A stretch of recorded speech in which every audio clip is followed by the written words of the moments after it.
let's go ahead and begin. So first of all, welcome to everybody. I say this every time, but it is such a pleasure to do this and to watch everybody as you come in on the chats and tell us where you're from. It's humbling, to say the least. So today we are going to do something a little different than what we've done in the past, and I hope it's really meaningful for all of you, because I was thinking about this last time when we had Dilhan on, who is such an amazing person, and we've had so many really great people on doing great things. And I thought to myself, I think it's really important that we also kind of take a breath here and talk to members within World Chefs and kind of say, hey, what are people doing? What are people doing on the ground? And let's see if we can learn some things from some people who are, just doing their daily work and trying to do things in a sustainable way. And not just in a sustainable way, but really taking the next step in being kind of leaders and talking about how can we do this in a way that my actions can impact others. So we kind of wanted to do a snapshot today. And so we have 3 people joining us as opposed to the usual one. So this is gonna be really interesting. This could last for like 4 hours. And I'd like to introduce the 3 people because they're from 3 very different parts of the world. So the first person is Donna. Hang on, I just lost your bio. There we go. Donna Heath, and she's based in Wales and is a hospitality training officer at the award-winning, and it is award-winning, work-based apprenticeship provided Cambrian Training Company. Many of you have also met Arwin probably at the congresses, who is also with Cambrian. And Donna is a committee member of the Culinary Association of Wales, and in 2019 was appointed the Welsh National Sustainability Champion. Thank you. And you're working a lot with us on Feed the Planet initiatives to really inspire, both professionals and people at home. So we're going to talk about that a little bit later. So the next person to join us, so we have Donna in Wales, and then we have Winston Koetke, and Winston is in Cebu, in the Philippines. Yeah, Cebu. So we're in a whole different part of the world here. And he's currently working as chef consultant at Traypots, which Food Solutions. And that's basically a company that caters to the general public that produces basically tasty, affordable, nutritious, safe, and sustainable meals. He's a professional member of the LTB Philippines Chef Association, American Culinary Federation, and formerly the Emirates Culinary Guild. He's a food safety compliance officer. He is a World Chef's, boy, talk about like overachiever here, Winston. Certified chef de cuisine and working on his current certified executive chef requirements. So we've known you for quite a while, and you, like the other folks on this broadcast, have been on every one of them. I always see you joining in, and I know you're doing so much. We're going to learn about that. So welcome from the Philippines. Yeah. What time is it there now? It's well into the evening? It's 8 in the evening. All right, great. Well, on the other side of the world, where it is but morning, 7 a.m. to be precise, is anybody else in your kitchen there, chef, or are you just all alone doing this? Right now it's me alone. I love that. So Chef Daniel Schweitzer is Swiss and living in Jamaica. So he was obviously born into this training in Switzerland. And then he, sort of moved around Switzerland and did what you do in Switzerland. You learn different languages and different cuisines. And then he went over to Los Angeles and then eventually found your way over to Jamaica. And I don't know if you went to Jamaica, if you intended it to be so or not, but you've been there now for 32 years. So, I mean, yeah, you're sort of Swiss, but really you're Jamaican at this point. So, and he's held lots of different positions there, but for the last 22 years, he's been executive chef at the Godard Catering Group, Jamaica Limited. So we can talk sometime more about your passion for Caribbean food, which is very different than Swiss food, I'm guessing. Very, very different. However, I like to take the European cooking with the Jamaican flavors. Well, they're very lucky to have you. That's for sure. So anyways, let's go ahead and jump into this, because the whole point of today is really to learn a little bit more about what you guys are doing, and maybe to provide some inspiration, some thoughts about other people who, like you, are, you know, working every day in their restaurants, in their educational facilities, and trying to, you know, make a difference in what they do. So maybe the best way to just jump into this is to ask each one of you, where are you right now in your sustainability journey? You know, what are the things that you have found particularly meaningful along the way? Because as we've talked about, sustainability is a big topic, and there's lots of different things that you can do, and it's a journey, and everybody's at a different point in the journey. So maybe, Donna, I'm going to start with you and just sort of, you know, where are you at? What are you working on these days? Well, like everybody, I'm at home because most people are stuck at home at the moment. But prior to the lockdown and the pandemic, my focus was mainly on the Food Heroes Challenge and the workshops for children.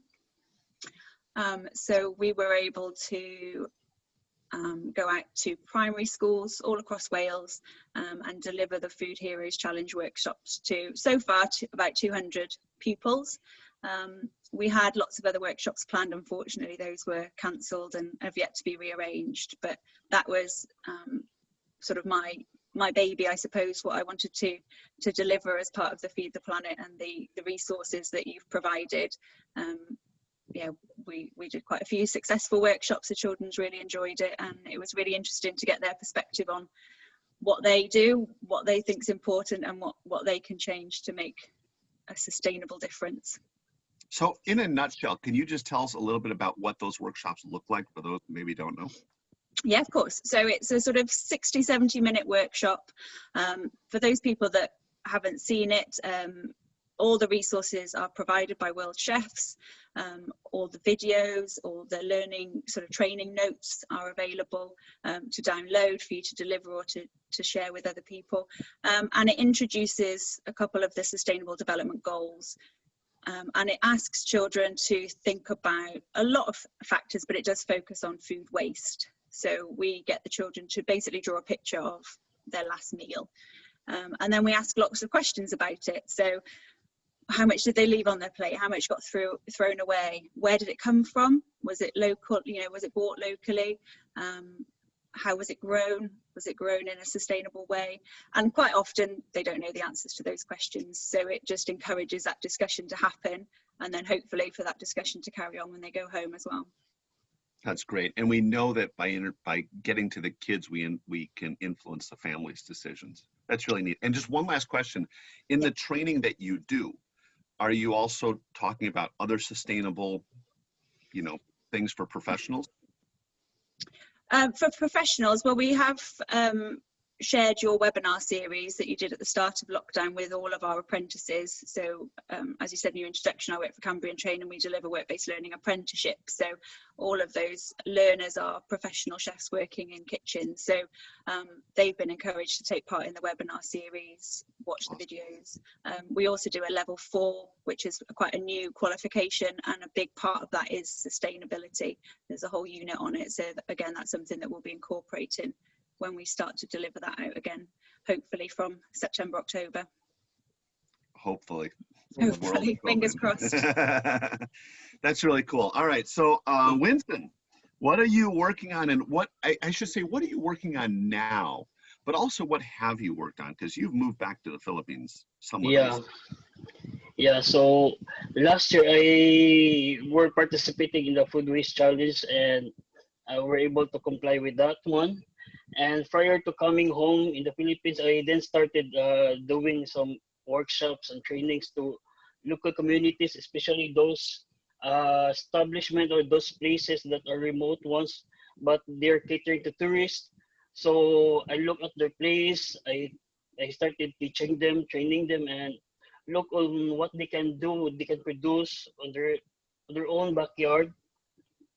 And then prior pre-pandemic, we had that was my benchmark. Then I was able to tap local government units, and we do schedules for more trainings and seminars for the summer. But suddenly, when the pandemic strikes, all of it are hampered. All of this are restricted because you could not have gatherings for more people just to contain the spread. So now, today, I'm just doing online follow-ups to those communities and tell them to share their views or to ask me anything regarding sustainability. Now I'm currently working as a consultant for Tree Pots, and as what you mentioned earlier, Chef Chris, we're doing meals, sustainable meals, in our meal box.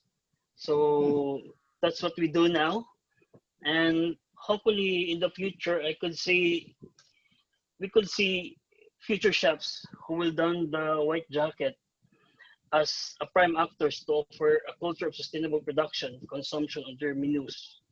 Hopefully, So let me because ask now you. it, Let me ask you two sort of follow-up questions there. The first is, so you mentioned that before you came back to the Philippines, you were working on the food waste challenge. yep. Just for maybe for those on this broadcast who don't necessarily know what that is, can you just sort of briefly describe what you were doing and how it went? Yeah. The Food Waste Challenge is designed by World Chefs with the Planet. It's a program which you need to log any waste that's coming from your kitchen and say weigh all those things in weekly span. Then consolidate that one in a monthly. Then from there on, you could see the difference, how much you waste, how much waste that you've thrown, how much money that it cost you. And from there on, you could, facilitate how you create or engineer your menus based on the usable trims that you've thrown on your food waste.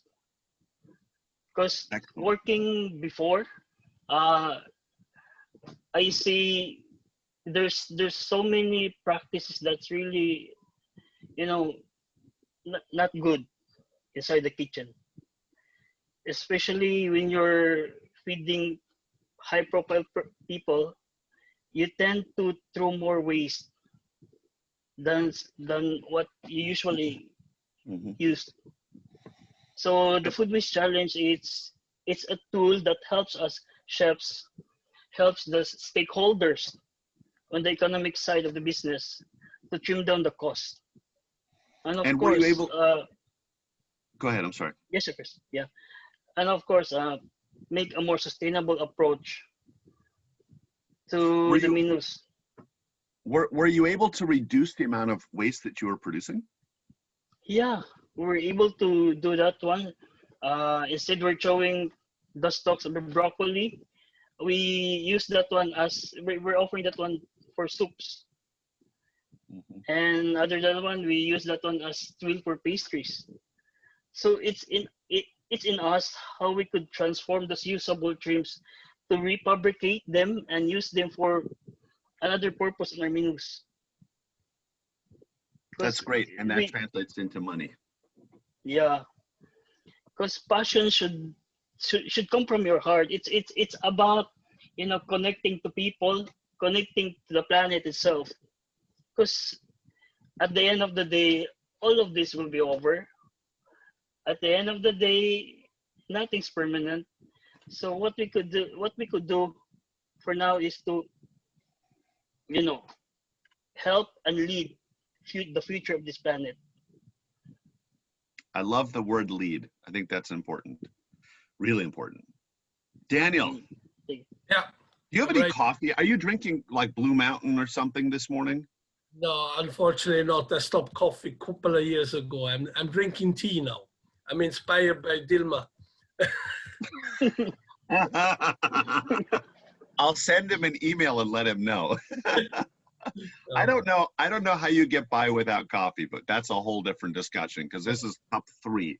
So anyways. Well, it's cup 3 for me also, but tea. Well, at least you're drinking the Dilmer tea. Yeah, that's good.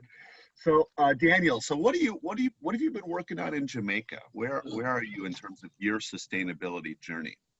First of all, I would like to say that I'm really fairly new in this sustainability. However, Jamaica is far behind, that's for sure. And so we started with the company, actually, a couple of projects. We collecting rainwater to wash our trucks and stuff. Massive tanks, a rainwater, what you call it, system basically around the roof. And that goes all in tanks. And then we have a pump attached and we can wash our trucks. So to save more water. Also, we have done solar. Our entire roofs, they are full of solar panels, which again help us. It's grid tie basically, so we don't use any batteries, right? And also, same as Winsome or Chef Koetke, I did also the food challenge, waste challenge, and I had no idea. I wasted a day 120 kilo, food waste. That's when we were in production, and that was just before the pandemic, obviously, right? But we realized we wasting, argument's sake, pineapple skin. So we took this pineapple skin and made pineapple juice, right? For the staff, instead of giving them these sugary drink, we give them fresh pineapple juice. So we're looking on the garbage, what we have, in the garbage, and see where we can use it or where we can reduce. So that went very well. My project, which I'm talking to the government right now and trying to talk to schools, is same as Donna. I would like to do that Food Heroes Challenge with students. By the way, Donna, what are the age groups you're teaching? What is the... Well, the lesson plan suggests kind of between 8 and 12. I've done it for sort of the last 2 years in primary school over here, which is kind of, 8, 9 to 11. I think because you get them to write their pledges, they have to come up with 3 pledges of things that they're going to do differently or things they're going to change. So for them to kind of come up with some really good ones, that age range seems to be really appropriate. But I think you could tailor it to lots of different ages. Yeah. But that was my thought also. And unfortunately, the school system here is postponed again. We just have a new spike with the COVID. So they're talking now about October. And on top of that, there's election here going to happen this week. And so the government doesn't really have any time for me, the small chef. So I hope after that it will be a little bit better. Yeah, but that's what I'm currently working on. Awesome. So, I want to ask all 3 of you kind of a follow-up to that. And that is, having done a lot of sustainability stuff for many years and pursuing various initiatives, I also know that not everything goes according to plan. And many times, you have an idea, you push forward on this thing, and then you discover that you run into obstacles. And I want to kind of circle back to this, because everybody who's joining us, if you're trying to do sustainable things, you will run into, walls. And then it's how do you figure out how to get around them, under them, over them. So I just want to ask each one of you, if you have an example of maybe a challenge that you faced and how you dealt with it. So Donna, I'm going to start with you. I suppose for the Food Heroes workshops, the challenge in some of our primary schools is that we are very rural, so we don't want to go into primary schools and maybe start telling them to stop eating meat, for example, or things like that. So don't want to upset them, but we can look at where their meat comes from, and a lot of the children might live on beef farms, cattle farms, dairy farms, might have sheep, but actually don't realise that a lot of the lamb that is produced in Wales gets exported to other countries. So it's just about using the framework of those as workshops and kind of getting an idea of what is important to those children. And in some cases, we touch very little on food waste, but we can talk about reducing plastic pollution, for example, or reducing littering, or growing their own food. So I think you just have to be very flexible on the audience, the classroom, the children that are there, and tailoring it to what they're interested in, because ultimately you've got to find something that they're interested in, or a group of 9-year-olds are going to switch off very quickly. Yeah, and at the same time, not I always say if sometimes if you push too hard, you lose it entirely. Yeah. So it's better to start getting them interested in something, and then the something tends to lead into something else. Yeah, absolutely. And they're all, children are very aware of social media, possibly things on the television, the Blue Planet documentaries that have been on the BBC over here and I think across the world. They're aware of the impact on the oceans, on animals. So again, it's using real sort of examples of how it affects them personally, but also the bigger picture. Because it's a massive subject, isn't it? Sustainability, and it can be quite overwhelming. So it's just those little steps, little hints, little changes that can add up. Yep, awesome. By the way, just for everybody joining us, last year, World Chefs, in partnership with the two organizations we work with on Feed the Planet, ISIC and Electrolux, which are, let's see if I point it right over there. We taught over 30,000 children on the Feed the Planet initiative, which is huge. So anyways, lots to be proud of as World Chef members. So Winston, did you bump into any walls? You're muted. Can you, Yeah. there you go. Yeah. Okay. Yeah. There's some glitches along the way, especially when you're trying to go to culinary schools and offer them the initiative or sustainability curriculum for professional chefs. You tried to talk to them, the positive side of it, but only a few were interested. And I agree with Donna. Look for audience who has interest in it, and from there you need to work your way out. And that's what I did. So luckily last year there was this group of people. I've seen the videos for that one to World Chefs. They were really interested. They are store operators in a remote place. They're into ecotourism and they want to learn how to cook. They they were tasked by the government to protect the mangroves, and aside from that one, their way of life is fishing, and if there's tourists coming from other parts of the world, they would bring them to this island, a remote island, which has caves in it. But the problem is these tourists didn't bring any food. So what they did and what they asked me to do is to design meals for them. So that's what I did with them. So that's a that's a huge cooperation with the local government there, and really it was a successful one. You need to just lead them and look for audience that has interest, and from there on work your way up. So Because you're not finding, all, go ahead. yeah, because not all are really prepared for this one, and that's the biggest challenge for us with the planet. It's how we convince them and to show them that our intention is for the best of all. Because at the end, sooner or later, we will regret. Because the famine is coming, overconsumption is happening. Actually, just yesterday when I read some, notes from here in our country, I wasn't expecting that will be the figure that they will show. This report comes from Worldwide Fund Philippines. They states that yearly we waste 302,000 tons of rice, and rice is staple food in the Philippines.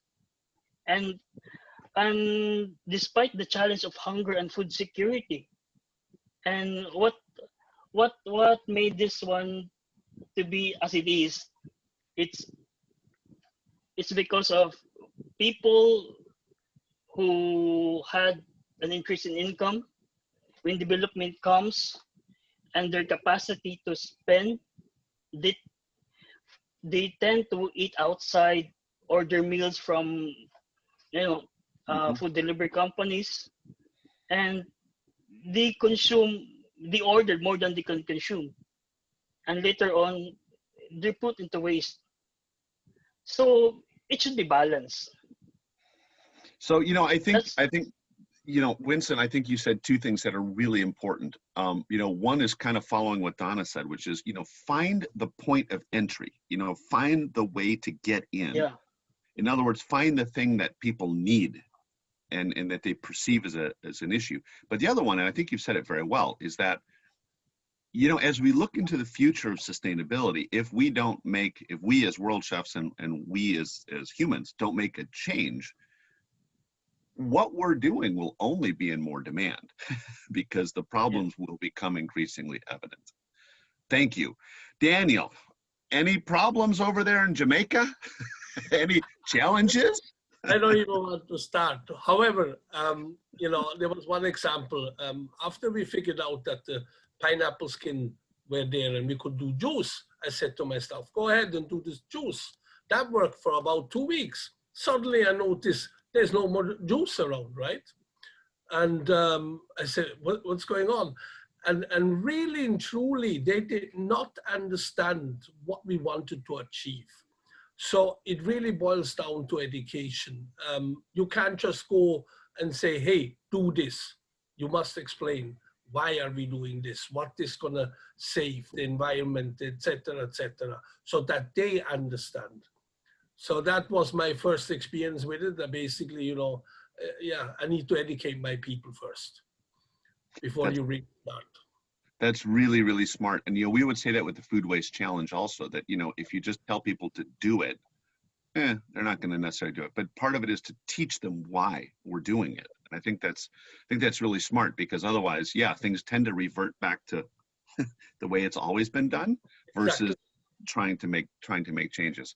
All right, so we're pushing up against time here. So I'm going to ask you a really fast question, and that is, as you look into the future for the three of you, I mean, what are your kind of big goals? Do you have, some goals looking out, like I'm really hoping that I get to do this or that when it comes to sustainability? Donna. And short answers, because we're going to run out of time. Okay. So my main goal is to get back into schools. Schools in Wales are reopening this week. Depending on, risk assessments and health and safety, hopefully we will be able to get back out into schools to deliver the workshops. If not, we'll make the resources available to those schools that want to deliver it themselves. We've been very lucky that we've got somebody to translate it into Welsh, so it's available to the Welsh-speaking pupils and schools as well. It's just getting it out there, either in person, virtually, or so that the teachers can do it themselves. Well, and you also did an online thing, didn't you? Yes, so at the start of lockdown, we recorded the workshop so that people who are at home and homeschooling their children could do it along with us. And those are still available on our YouTube channel. So Daniel, if you're interested in having a look at the workshop in a kind of a more real life scenario, let me know and I'll send you the link, but they're all available to look at. Hopefully your Welsh is pretty good, Daniel. No, I just want to like stop for a second. And, we talked before about bumping into the wall. I mean, Donna, you bumped into a wall called COVID. Yes. Like, now what do we do? And, this is really the spirit of those of us in the food world. We always find a way. And so, you can't go to the schools. What do? You record the class and they can do it that way. So congratulations. That's super. Thank you. Really super. Winston, what do your big goals look like in the Philippines? Yeah, one of my goals is to, get people involved, get more chefs involved in the community. Because I just like to quote this one from the report, that there should be a balance between socio-economic growth of the country, as well as the protection of our natural resources and food security. So I guess one of my main goals is to invite involvement of our government, because at the end of the day, really, the problem is really serious. If we look into 20 years from now, 30 years from now, we could not imagine if we won't live sustainably. Because as what my mom said, prevention is better than cure. And that's one of the reasons what we get from this pandemic. That's one of the reasons is if we can do something for the planet and it can breathe, why not do it now? Why wait for tomorrow? So it's all about involvement from the government, from the people itself, from the community. And it's a journey that really takes time. It's a process that we need to, make follow-ups day by day. So Day by day. So, Winston, just, as you're talking about getting the government involved and sort of harnessing resources to get stuff done, I just want to let you know that I'm looking at some of the comments in the chat, and right here at the bottom of my screen, it says, question to Winston. Yep. Is there any future plans for all the Filipino chefs? I'm a Filipino coming from Canada, what I observed, etc. I mean, this is, so so I'm going to say this to everybody. I'm sorry to do this, Winston, to you. Everybody from the Philippines who's joining us, contact Winston, because he's going to start something big, but he can't do it alone. And he needs the help of other chefs in the Philippines to come together. And that's something that World Chefs, I think, is really important for us, is that we bring the chefs together, because each of us can do something in our own sphere of influence, but when we bring multiple chefs together from multiple properties, all of a sudden we can start to make a big impact. So Winston, I just made you the leader in the Philippines. Good luck. Sure. So Tony, contact him. Daniel, what about you? What is it? What do you hope to do in Jamaica? What's the big plan? But to be honest, I mean, sustainable is so big that it's really difficult to focus on one particular thing. But I think training, education in the sustainability, that will make the change. And the same way as here in Jamaica, people drive in their cars, they chew their cup, what they drink outside to the roadside. If you can just change that, right, you will save a lot of garbage. I mean, the whole surroundings will be cleaner, so to speak, right? So for me, it's really to go out there, educate. That's great. And outside of your property? Outside of my property, yeah, definitely.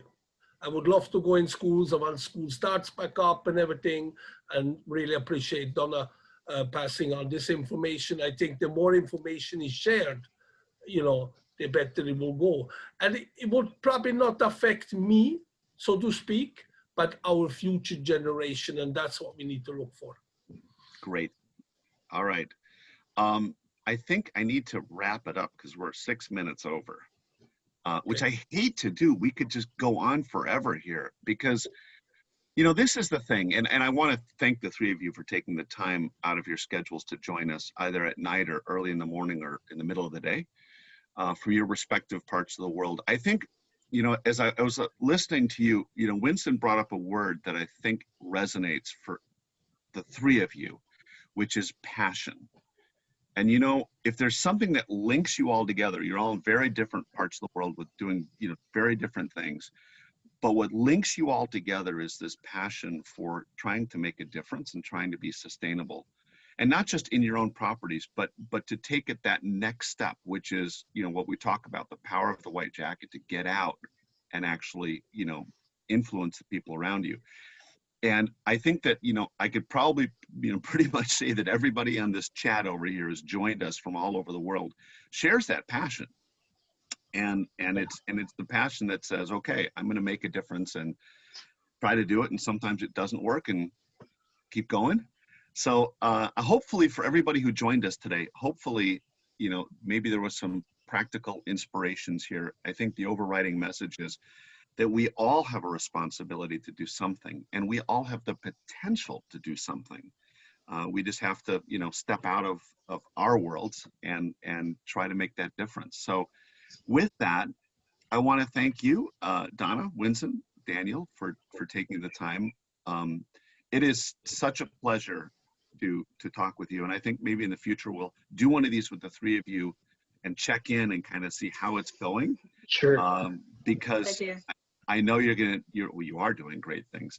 And then lastly, I did get a couple questions here, but one in particular I thought was interesting was about the kind of the trainers and doing a trainer session with the trainers, etc.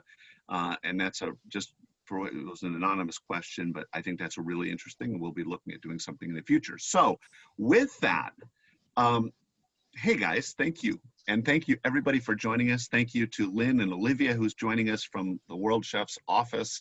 The amazing Lynn, of course, always makes this happen. She's the one behind the scenes that pulls all the strings. and thank you everybody who joined us today. We'll be back in 3 weeks for another webcast. Please join us, tell your friends, because hopefully there's something here for everybody. With that, have a great day, everybody, and evening. Thank you. Bye-bye. Take care. Bye. Yeah, thanks again. Good Bye-bye. day, everyone. Bye-bye.